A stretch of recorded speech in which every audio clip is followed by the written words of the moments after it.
in my line of business, I work with a lot of buyers, sellers.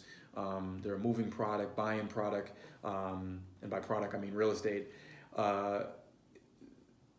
There is this sense of that the market is you just can't lose. When you start to hear buyers say, "I'm going to buy a condo for $700,000, and then I'm going to move to California in a couple of years," and my question becomes, well, why would you buy a condo and then move to California in a couple of years?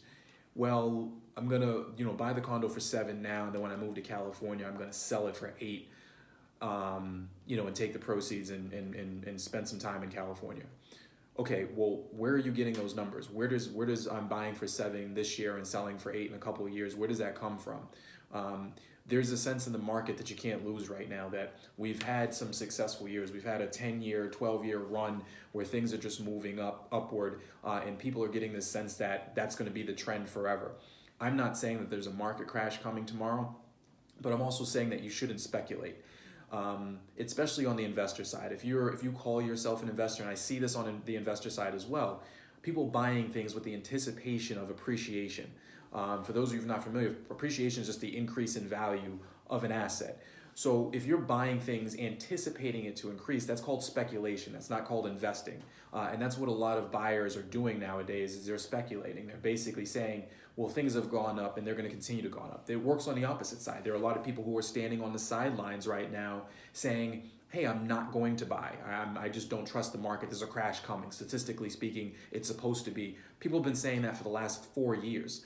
I'm still buying because what I do is I buy investments. I buy based on return on investment. I based on the performance of a property today.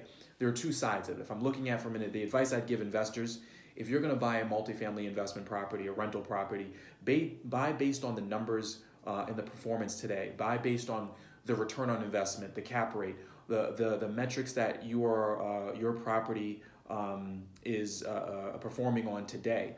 And if you do that, you won't go wrong, regardless of what the market does 2 or 3 years from now. On the residential side, if you plan to live there, I wouldn't suggest that if you're a buyer, as you said, that you buy anything that you don't plan on living in for the next 5 years at a minimum.